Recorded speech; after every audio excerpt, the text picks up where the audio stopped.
Norfolk Southern's Q2 2026 earnings just hit, and they beat consensus. A pretty massive top-line number, too. Yeah. Record quarterly revenue of $3.5 billion. Mm-hmm. GAAP EPS came in at 3.26, and adjusted EPS hit 3.52. And we got the updated full-year guidance in there as well. Right. Adjusted operating expense for 2026 is now expected at $8.8 billion to $8.9 billion. Yeah. And they are pulling CapEx down to $1.9 billion. Which is a significant revision. It is. Okay, let's unpack this. We're going to strip away the top-line flash today to see exactly how, fuel costs, network bottlenecks, and a looming merger headwind are really impacting the bottom line. Because for you as an investor, you're looking at a report that on its face just screens growth. Exactly. Right. But under the hood, the margin profile is telling a much more complicated story. The divergence between the top and bottom lines in this print is, well, it's striking. Yeah, 11% revenue increase year over year. Right, an all-time quarterly revenue record. But when you move down the income statement to the profitability metrics, the GAAP income from railway operations actually fell 4%. Which makes zero sense if you just look at the volume. Right. Even factoring in the adjustments for the restructuring and, the ongoing Eastern Ohio incident effects, adjusted income from railway operations only rose 5% to about $1.19 billion. So the top line is surging, but the operating income is barely moving. Exactly. The fundamental issue is that this revenue growth simply did not flow through to the operating income at the rate you'd model for a Class I railroad realizing record volumes. And that lack of flow-through, it fundamentally breaks the operating leverage model we expect here. The adjusted OR climbed 210 basis points year over year. To 65.5%, yeah. Right. When a Class I pushes record volume through its network, the fixed cost should spread out, right? Driving the OR down. That's the entire bull thesis for the industry. Exactly. So seeing a 210 BPS deterioration in a record revenue environment, that points to a massive cost control failure somewhere in the ledger. Well, operating expenses spiked 15%. That is an absolute dollar increase of roughly $297 million. Yeah, but what's fascinating here is the mechanics of how that specific expense spike completely distorts the margin profile. How so? When you dig into that $297 million OPEX increase, it is almost entirely hijacked by fuel. Oh, wow. Fuel costs alone surged 85% year over year. 85%. Yeah. And the issue isn't just the absolute dollar cost, right? It is how the pass-through mechanism chemically alters the OR calculation. Because of the fuel surcharges. Exactly. Higher fuel expense naturally triggers corresponding growth in fuel surcharge revenues on the top line. But because those surcharges are structurally designed strictly to recover costs, rather than generate pure profit margin. Right.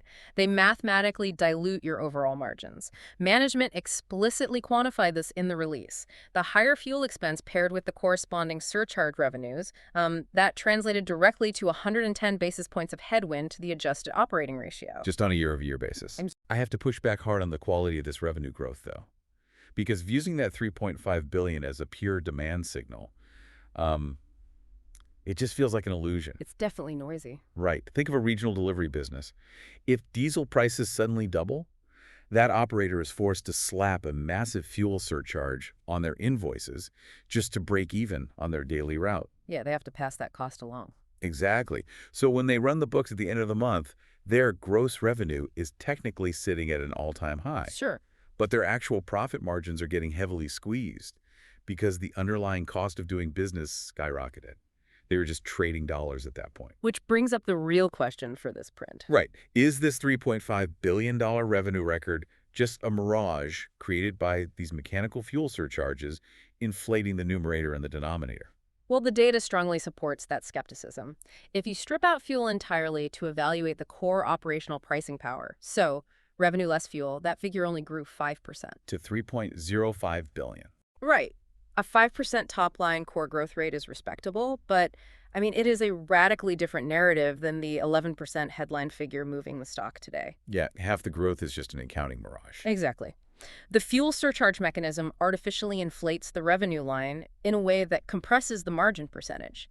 Over half of that 210 BPS OR deterioration is purely this mathematical fuel surcharge effect. So we have to look past the inflated top line. We do. We have to isolate what is actually driving the physical volume to generate that underlying 5% core revenue growth. Let's do that. Overall volume was up 4% to 1.86 million units. Looking at the segment breakdown, merchandise volume was up 2%, Coal was up 3%. Pretty standard. But intermodal is the absolute runaway standout in this deck. Unbelievable numbers there. Intermodal volume was up 5%, yet the revenue for that segment absolutely skyrocketed 22% to $908 million. Because of the RPU. Right. The core driver there is the revenue per unit. Intermodal RPU jumped an incredible 16% to $853. And that intermodal RPU jump is generating a lot of noise on the sell side today. Even when you back out the fuel surcharge effect, intermodal revenue still grew 7% and core RPU grew 1%. Which is still solid. Very solid. Intermodal is highly sensitive to real-time macroeconomic currents.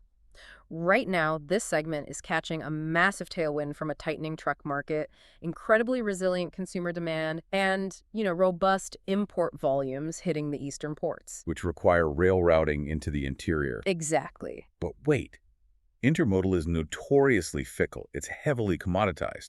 If that 16% RPU jump is primarily a temporary symptom of a tightening truck market and shifting port dynamics, isn't it dangerous to project that out as a structural win for the network? It's very dangerous. I mean, you are looking at a highly cyclical spike and pricing it in as sustainable operating leverage. If truck capacity loosens up next quarter, that pricing power evaporates instantly. That vulnerability is exactly why the forward-looking indicators for the merchandise segment are the most critical data points in this entire report. Not the intermodal beat. Right, not the intermodal beat. Intermodal is paying the bills and generating the headline revenue today, sure. But management is pointing the street toward a massive shift in future baseload volume. The industrial investment. Yes. They reported that industrial customer investment activity accelerated significantly in the first half of 2026. Here's where it gets really interesting.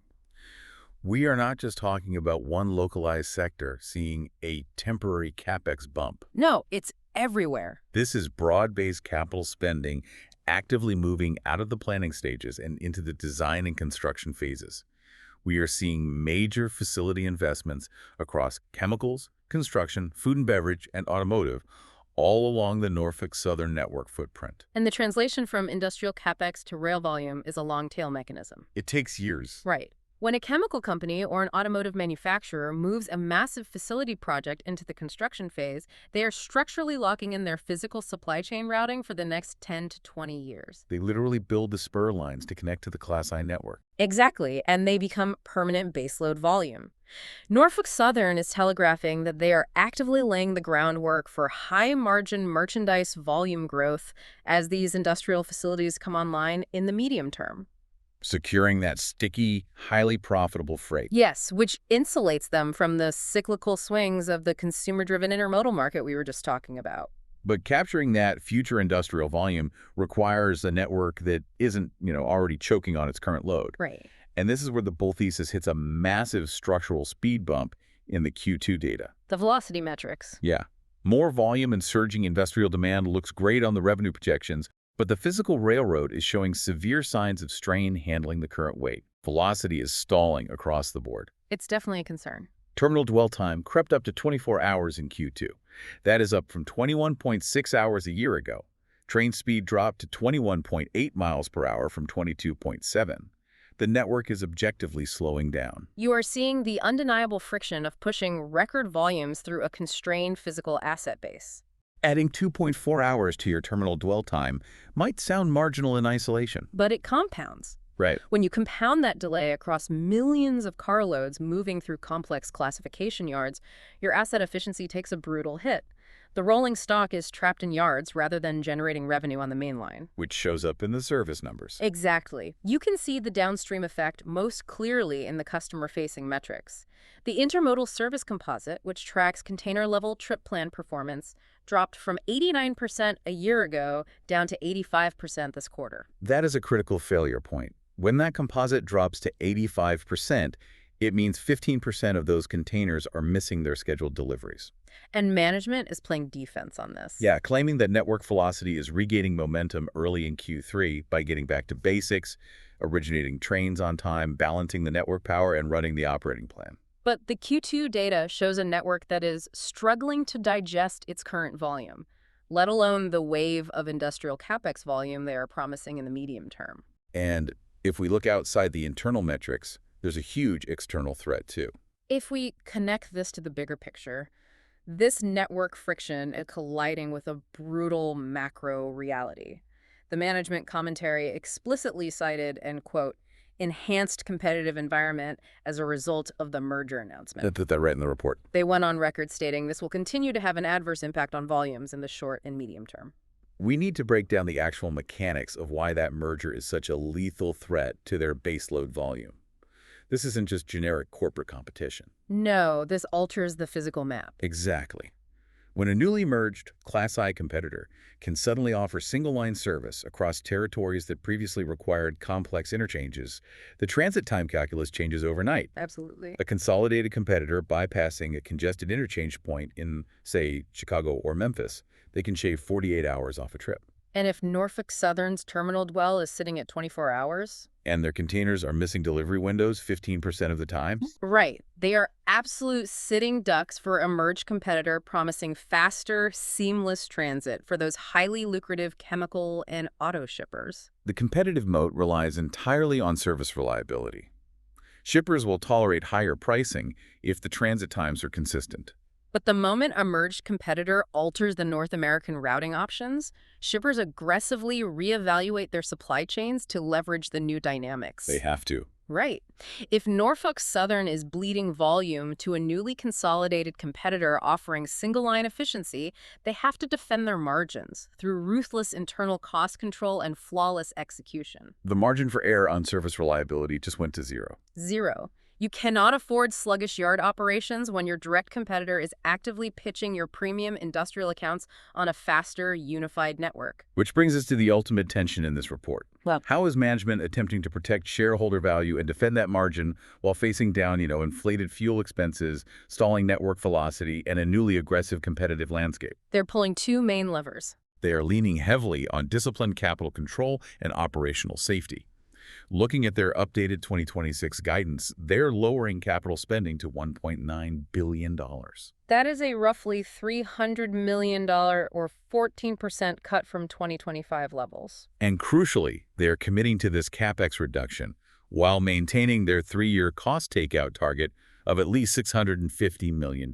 Which is wild because slashing CapEx by 14% while your network velocity is degrading and your dwell times are expanding seems completely counterintuitive. Historically, when railroads cut maintenance and capital spending in a constrained environment, The physical plant deteriorates and fluidity collapses further. it's a death spiral. Usually, yes. But the underlying enabler here, the metric that makes this capital reduction viable without breaking the railroad, is the dramatic safety turnaround. The numbers there are staggering.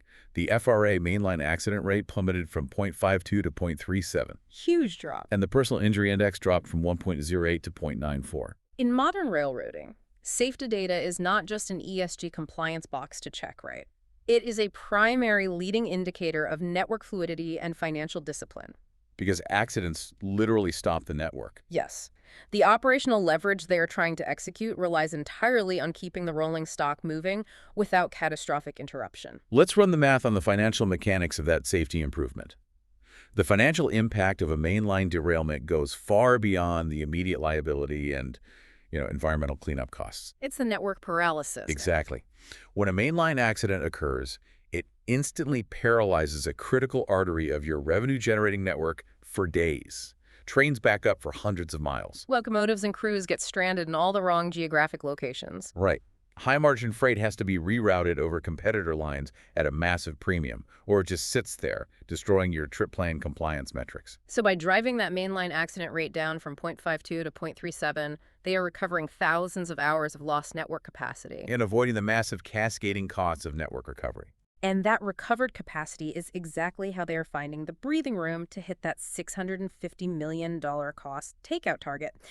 Management also highlighted that clean sheeting their local operations is a major driver of this efficiency. Rebuilding the workflows. Right. By completely redesigning the local yard workflows from the ground up to be structurally safer and more fluid, they drastically reduce the variability in the daily operating plan. And when you reduce variability, you immediately reduce headcount requirements. Yeah. If your local ops are running clean and avoiding incidents, your primary crews aren't timing out under hours of service regulations. Which means you don't need to pay and position a massive board of reserve crews just to rescue stalled trains. Exactly. That crew availability flows directly to the bottom line, heavily supporting that $650 million takeout target. It's all connected. It really is. It allows them to optimize the locomotive power plan, drive locomotive productivity higher with a smaller fleet, and safely lower that overall CapEx to $1.9 billion without degrading the physical network's throughput capabilities. This raises an important question for you to consider as you update your models for the second half of the year. Oh, absolutely. Management is pulling every internal lever they have, slashing CapEx, clean sheeting operations, and driving unprecedented safety metrics to claw back capacity. But they are operating in an environment where fuel costs are now expected to eat up $400 million to $500 million more than originally guided. Not to mention the merger. Right. A newly merged competitor is actively threatening their high-margin industrial volume. Will Norfolk Southern's localized pricing power and aggressive internal cost-cutting be enough to defend their operating ratio if this current burst of macroeconomic and industrial momentum suddenly cools off? That is the multi-billion-dollar question hovering over this stock today. The Q3 network velocity metrics are going to be the ultimate tell on whether this management team can actually outrun the macro and competitive headwinds. Investors need to watch those closely. Take a hard look at your volume projections and ask yourself, is a cyclical intermodal revenue spike enough to offset a structural deterioration in the operating ratio? Make sure you follow the show for your daily earnings coverage. We'll be back tomorrow parsing the next report.